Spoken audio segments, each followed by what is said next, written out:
How's everybody doing? Obviously, a frustrating loss yesterday. We played some winning football, though, especially on defense. Thought our guys fought hard. I think in spurts we played some winning football on offense. Did some things in special teams, too, but obviously on offense, not enough plays made in the scoring zone. We got to make those kicks when we have those opportunities. But I thought all in all, our guys fought hard. This team has no quit in it.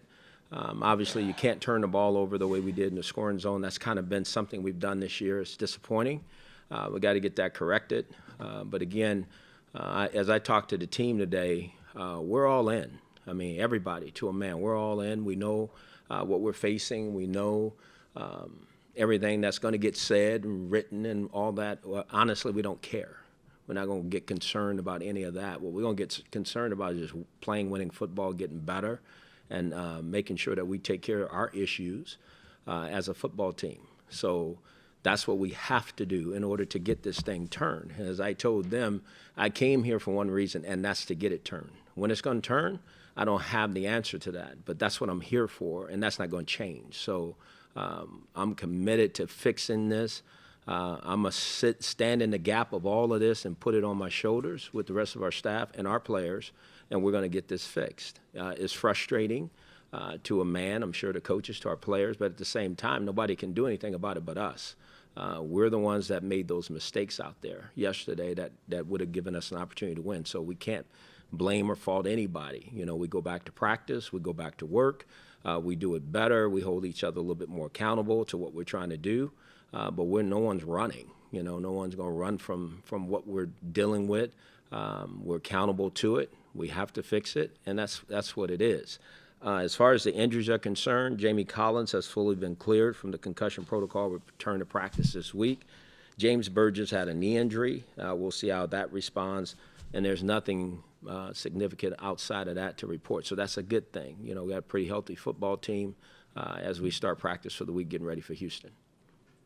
What are you going to do with the quarterback situation? I'll let you know as I'm going to take some time and continue to look at the tape and make a decision which I think is best for our football team. What were your first impressions of the tape when you saw it today? Oh, there's some things we can do better. There's no question. I mean, we went up and down the field. Obviously have more yards than we've had all year, and I thought there was times we played like I think our offensive team should look, but we got to finish in the scoring zone, you know, and anytime you turn the ball over down there, you stop your team from scoring, and not only from scoring, the other team has the ball. Now they get a chance to go score. So we need to fix those things. So to Deshaun, obviously he's got to improve in that area, and like I said, we'll make a decision as we head forward. That's it. All right. Have a good day. Is he seeing the field well enough? I know on that interception he said he didn't see the safety undercutting the I think there's a lot of things that Sean does see, and I think, you know, as you guys know, when you get in the scoring zone, things get compacted, you know, a little bit. So maybe we're not seeing some things we need to see down there as clearly as we need to. But there's some other throws that he made that were outstanding, you know, in certain situations. But down there, I mean, let's just be honest, that's where these things have reared their ugly head, and it's been for several games. So obviously we're not seeing it as well as we need to. Can you talk about the offensive line? You guys spent all that money to make this better. Is it performing like you thought it would? I'm thinking of that 4th and 2. I think, well, you're going to take one isolated play. I think they're getting better. I mean, I don't think there's any question that the offensive line the last 2 weeks have personally given up 0 sacks. I mean, we had 1 sack yesterday, and that was on our quarterback at that particular point in time, was not on the offensive line. And the week before then, I think we had 2, and those were both on the quarterback. So they've improved. We ran the ball for over 140 yards. Now, 4th and 2, do I want to see us make it? It was 4th and 1, you know, to be exact. It was 4th and 1, and we didn't make it. We didn't get the movement that I think we needed to get. So obviously you can, if you want to point to that and say it's not performing like you think it should, that's totally up to you. But I think those guys are battling. Sometimes it doesn't happen. Do we want to make the 4th and 1? Yes, we did. We didn't. So, I mean, it's easy to point to that and say, okay, well, maybe they're not performing the way they need to. Sometimes teams, you know, they get paid too, and they made a play and they got to stop. What have you decided about the kicker? What have I decided about the kicker? Again, we're gonna look at everything, you know, and see where it is. But Gonzo knows he's got to make those kicks. There's no question about that. I mean, again, he has an accountability to his teammates. We stick him out there. We think he can make them, so he needs to go make them. You said in the past that you're sure that Deshaun has the right temperament and the right No makeup doubt. to be able to handle something like this, though. But wouldn't it be human nature to have your confidence shaken when you get benched at halftime and then when your coach says he hasn't made up his mind about it? Oh, yeah, and I'm not, his confidence could be shaken, but I'm not. I don't think I'm worried about that. I don't think Deshaun is neither. I don't think you guys would ever know if his confidence is shaken or not. I think we're making a lot of it because of things I said earlier about this young man, but also that was a while back. This is now. This is 5 games into a season. This is an offensive football team that, to me, has not functioned at a high level all the time, but has played in spurts. And so we need to get better. And I think you're seeing a young player who is in his first 5 games has done some good things, and there's some things he needs to improve on. And there's some things that he has to do better in order for the football team to have a chance to win. So I don't look at it that way. I think any human being, hell, my confidence is shaken. I mean, we haven't won a game. I mean, I'm 1 in whatever you guys want to say, 1 in 30, whatever you guys want to call it. I don't know what it is. I mean, that my confidence is shaken too, but I'm going to walk in here every day and in this building every day with the mindset to get better and get this organization, this football team to winning. Deshaun's got to do the same thing. We can't do anything different than that, and that's what it is. Do you still believe, I mean, it wasn't that long ago where you said he gives us hope and we think he could be the I franchise guy. still believe that. That hadn't changed. I'm not backing off of that. Just because a guy all of a sudden, again, we started this with everybody in this room saying, hey, Hue, he might not play as well at times. Well, that's what this is. So I don't think anybody should be surprised by it. This was going to happen. I said this to you guys. It's going to happen at some point in time. What I decide to do about it, that's my decision on what I think is best for our football team, okay, and what's best for the player. And I think he's bounced back from some things that when they didn't go as well. He's improved in some areas. Like I said, he did a good job of getting rid of the ball, not taking sacks. I think that has definitely gotten better. The interception issue is something I brought up to our football team. That's one of the goals of our team. We don't turn the ball over. Because if you don't turn the ball over, you have a chance to win. Okay?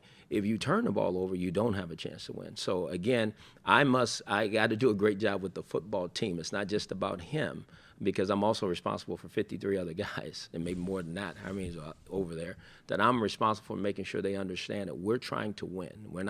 It's not, we talked about development the other day. It's not just about development. It's about winning. Winning is first and foremost. Development is second, because that's our job. That's what we do, develop players. But it's all about winning, and that's what it is.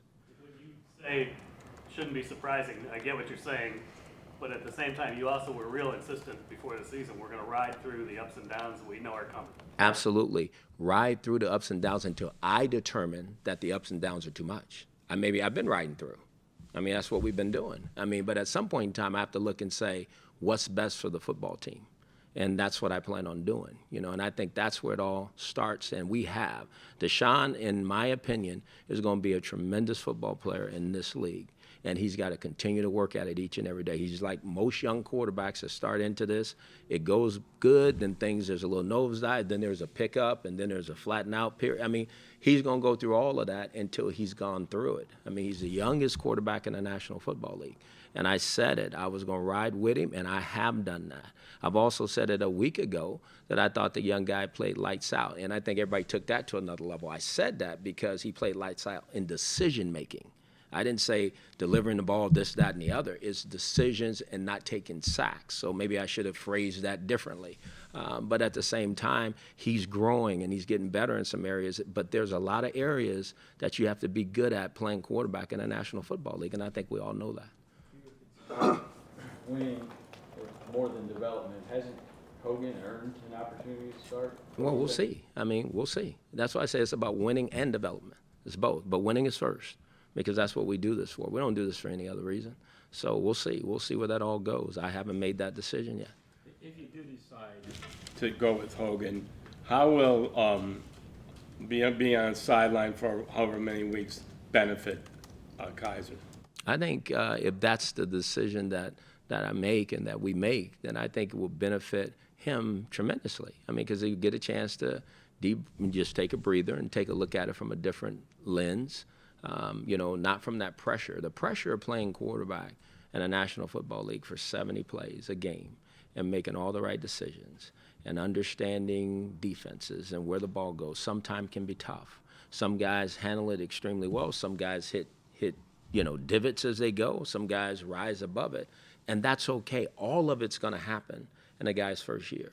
Okay, so I don't look at what's happened with him as, oh man, he's regressed or he's not doing this or he's not. I don't see that.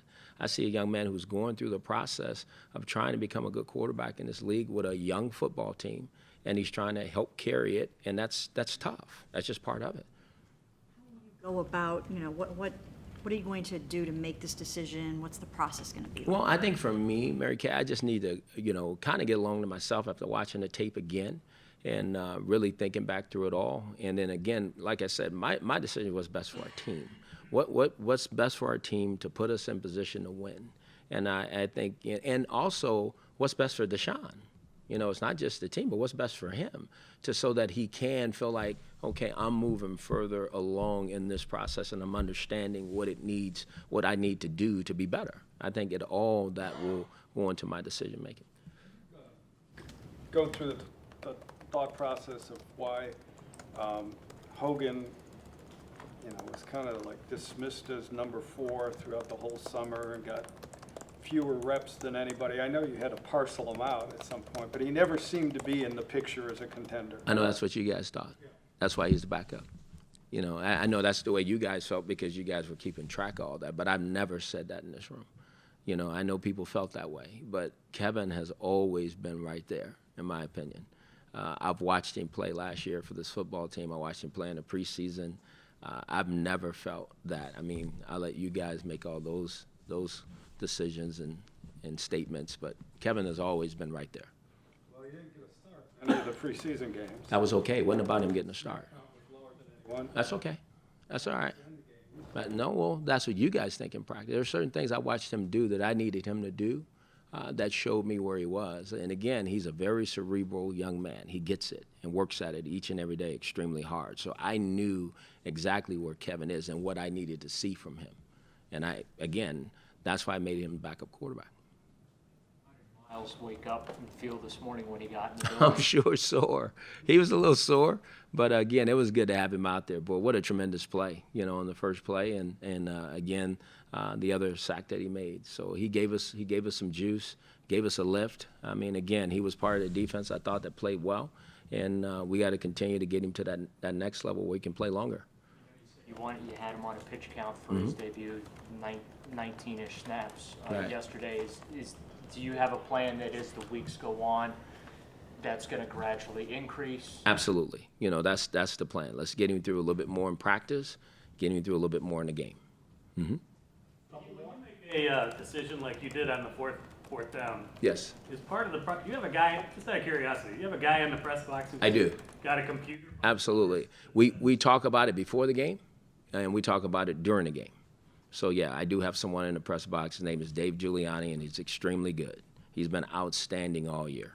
He does your chance of winning increases if you make it? Absolutely. You got to process all that within how long? And it always happens very quickly. But we've already talked about it, that down and distance where we're on the field way before the game starts. It's a huge help. It's a huge help. Because, again, as I said, that decision in my mind and all of our minds was the right decision. Because we make that, and hopefully it would have led to a touchdown. Doesn't mean that it would have. Whether it was a tie or you score a touchdown, we feel like our chances go, it's like 78% or almost 80%, you win the game. So that's what that was about. And at the time, as I said, it wasn't like they were just running rush shot over our defense. Our defense was stopping them, playing extremely well. If I'm not mistaken, there was more than 9 minutes left in the game at the time. Everything pointed to let's do this. There were some field goal issues. So everything said, hey, let's do it. And it was the right call. We didn't make it. So it's easy to talk about it today, but I felt good about it. And if I was in that situation, I'd do it again.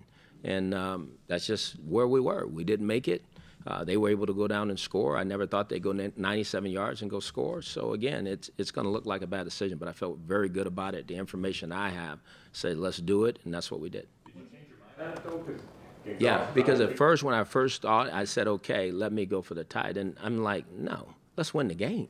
You know, we're here to win. We're at this game trying to win the game. So, Hugh, if that's what you're selling to your players, they want to go get this thing. Let's go win the game. Now, okay, now we got to go make it. And that's not what we did. So, again, that's going to be talked about for a while. I get it, but that's okay. Do you think you'll come back in here on Wednesday and announce who your starting quarterback is? Oh, yeah. Oh, yeah. Oh, no doubt. No, you guys know me. I like to make those decisions and move on. How did you think, okay, Treggs and kind of had a different look at receiver, Kassan Williams got more involved. Mm-hmm. Where do you think that position is evolving to? Did those guys earn more time? I think they did. I think they made some plays, but obviously, we'll get Kenny back and see where he is, and we'll put him back out there too. So the more bodies we have to throw at, that means more opportunities we have to make more plays. Looked like Njoku stepped up and is starting to make some plays. Can you talk about it? No, he did. He obviously was a tremendous catch on the touchdown, caught another ball across the middle. Caught another ball down the boundary and almost had a chance for a huge play in the game that we weren't able to get to because the defense kind of adjusted at the last minute. But he's making plays. Obviously, he scored 3 touchdowns in the scoring zone. That's huge for a football team. He's a threat down there, and I think he's just getting better. And he'll become a better blocker in time, but he's working at it each and every day. So I think, he's just got to keep growing as a National Football League player.